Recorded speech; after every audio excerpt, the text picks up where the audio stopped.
Story 1. Scalpers and ticket bots are some of the most toxic behaviors that burden consumers with inflated and unfair prices. Also, patent trolls are people or entities that buy patents just to sue others without contributing to innovation. Story 2. Car dealerships. Absolutely useless as people and as a profession. Why do we need to haggle over the price of a vehicle that already has a set price coming out of the factory? I couldn't imagine doing this with appliances or things like that. Story 3. Auto dealers. These very profitable businesses only exist because of obsolete anti-franchise laws that were originally created to prevent car manufacturers from owning all dealerships and fixing prices. Instead, the laws have enshrined a system of regional territories controlled by powerful dealers who are enabled by cronyism. The auto dealer lobby is extremely powerful and ensures politicians are on side. The result is higher prices for consumers and dealer multimillionaires buying another mansion in Naples, Florida. Story 4. I flew to the United States 10 years ago, and I was waiting in line to have my passport and visa checked. There was a woman who just told everyone repeatedly to have their passports ready every 20 to 30 seconds. Story 5. Real estate agents, you are just making money selling someone else's stuff. Especially now with all the applications and technology. I would not be surprised if Realtor had a program made just to facilitate sales between parties. Story 6. Car dealerships are often required by law because of cronyism. There's no reason I can't just order directly from the manufacturer. I should be able to go to their website and order the vehicle. Story 7.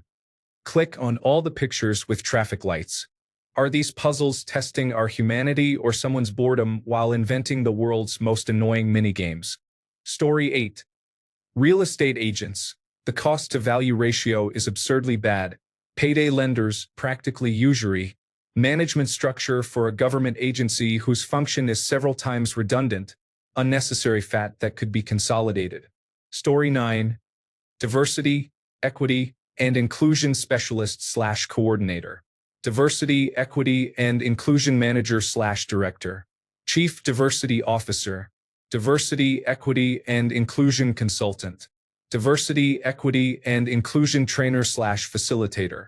Employee Resource Group Program Manager. Story 10. Real estate agents. They sell the charm of the house on someone else's dime. Create 5 contracts that are options to agree on, and homeowners can be ready to sell rather than use someone with knowledge of very simple selling rules. They are basically influencers with a sign. Story 11. I usually had one when I was a club DJ. That's how I started out. They got half-price drinks like I used to, and I got most of them gigs in other clubs when I thought they were ready. Story 12. Jobs that exist solely to perpetuate inefficiency, like those focused on unnecessary bureaucracy or products with no real value, could be eliminated. Roles that contribute little to societal well-being or that are easily automated might also be reconsidered. Story 13. As an ex-government office worker, most government office work involves streamlining and automating your processes and lubricating the machine with the efforts of middle management and human resources. Story 14. Okay, this might be a bit of a hot take, but hear me out.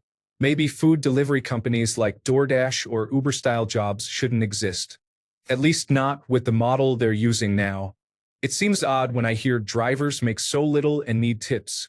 And while I understand why it's a thing, it's ultimately a convenience business. And given that it's typically not necessary, it seems more accurate to consider those jobs as more side hustles and not really full-time jobs. It starts to get to a point where you really have to ask, is the pencil sharpener getting paid enough? And then realize that the pencil sharpener job shouldn't exist and it should just be done instantly by whoever needs the pencil. I'm sure there are many individuals who live off or otherwise prefer these services for legitimate reasons, but I'm just unsure if it's really a job that needs to exist. And when I learn the employers can't really pay employees enough, it makes me wonder whether or not the driver gets order and fulfills it business model is long-term effective or not. It seems to be not. I guess you could get into the argument of employers are greedy. That's why they don't pay drivers enough, which might be the case. I'm not really informed on the topic, but I could also see some good arguments for driving is an unskilled job and shouldn't make much. Even if they aren't paying their employees enough, then maybe the business should just fail. I know someone put a lot of effort into it, but at the end of the day, if one of the cogs in your machine is broken, Either fix it or don't and let the machine be broken. Don't keep fighting to keep the machine alive when the broken cog is all that needs to be fixed. This is all random speculation from the back of my head, but I wonder if these styles of businesses should really exist. Story 15. I work in warehouse transportation, and 15 years ago I would tell you every job I thought was pointless. Today, as someone witnessing human jobs being replaced by automation, artificial intelligence, and robots, the ones who own everything are trying to get rid of human workers, they say to save on cost. But who is going to buy the product? If no one has jobs, then who is going to pay the rent, the gas, and the Black Friday expenses? Instead of focusing on what jobs need to go, we need to start protecting each other and all jobs before we are all replaced with no options but to be homeless. Story 16. Been around plenty of them in the industry. Easily 9 out of 10 of them don't even contribute anything and instead sit around and talk about what their group is collectively doing. Story 17. Just the recruitment sector in general. Companies really do not need to outsource the recruitment of new employees to third-party agencies. They can do it themselves. Story 18. Most of them. And I don't mean that hyperbolically. I mean we could automate over half of the jobs that currently exist. The effort to do so would be rather immense, but it could be done, and we could live in a world where people do not have to go hungry. Our population is even stabilizing. This might actually become stable. Humans can finally all benefit from the sweat of society's brow. Universal basic income can be implemented. People can take jobs because they enjoy them, not because they have no other choice. We could enter post-scarcity. Story 19. C-level positions that are under the human resources umbrella, such as vice president or director of diversity. People getting paid 6 to 7-figure salaries to promote diversity, equity, and inclusion when most of that is handled through the Ethics Commission. Story 20. Jobs like planned obsolescence designers, creating products meant to break just to drive sales, seem more harmful than helpful. Imagine if we focused on sustainability instead. Story 21. Middle management positions that exist solely to approve decisions that someone else already made. Like Karen, we don't need a meeting to plan the meeting. Story 22. Third-party collection agencies. There is a legal process to make someone pay if they legitimately owe you money. You don't need to hire a third party to harass them about it, assuming it's even legitimate and not a mistake. Story 23. My city, Brisbane, has recently reduced the cost of all public transport on buses, trains, and ferries to 50 cents. That is unlimited travel for 50 cents. For some people, this is a saving of more than $30 per day. Yet, there are still ticket inspectors checking if people have paid. The only ones who cannot afford to pay probably deserve to ride for free. Story 24. There are these people who come knock on our door to talk about our electricity bill and convince us to change it. We get at least 2 every month, so lately we do not even open the door and just turn them down because we work from home. Some of them get so angry about it they yell stuff. We had to call the police on a guy once. It is the stupidest job I have heard of. Story 25. Healthcare administrators. I'm not saying they shouldn't exist, but there are too many of them bloating the administration and taking up all the hospital's budget for essentially doing nothing except giving the hospital workers a hard time. Story 26. Influencers, please. Critical thinking has been eroded severely through this form of sales. Every friend I have is maintaining his online persona, and I can't get a straight conversation going when it overtakes their actual personality eventually. Story 27. I still don't get the recruitment sector. 20% of the new person's salary goes to a recruiter. All they do is spam people asking, "Are you looking for a job?" If the person says yes, then you get 20%. Why aren't companies putting more effort into this area? Story 28. The people who put up leased or sold stickers on large signage of houses for rent should just take the large sign down. Imagine if we all drove our cars around town for 6 weeks after purchase with a huge banner saying, "Sold." Why do we tolerate that from real estate agents across Sydney? Story 29. Opticians. With all the websites there are now for ordering eyewear online, people do not really need to go to brick-and-mortar eyewear shops anymore. Story 30. Just throw a dart at a wall of government jobs. Many positions are just useless. created so people can help their friends or repay favors. A significant number of government roles, even at the city level, are needless bloat with inflated salaries, and the people in them don't contribute anything of value with our money or their time. Even the positions that provide some benefit are so small in scope that they could be combined with several other roles.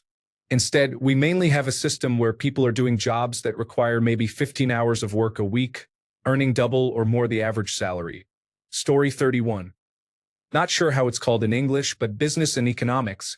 Those people who decide, hey, let's make that part cheaper and save millions, without thinking about the consequences, lower quality, loss of reputation, etc. Story 32. The people that do the crazy price obfuscation at supermarkets, causing pricing to swing by double or more on alternating weeks. Pricing should not be run like a scam with disingenuous or fake discounts, so that one item brings you in while another rips you off. Story 33. Most of the administrators and managerial class of the National Health Service in the United Kingdom are bloated and wasteful, and no one would miss them if they disappeared. The National Health Service does not need more money. Get rid of them and we would all be better off. Story 34.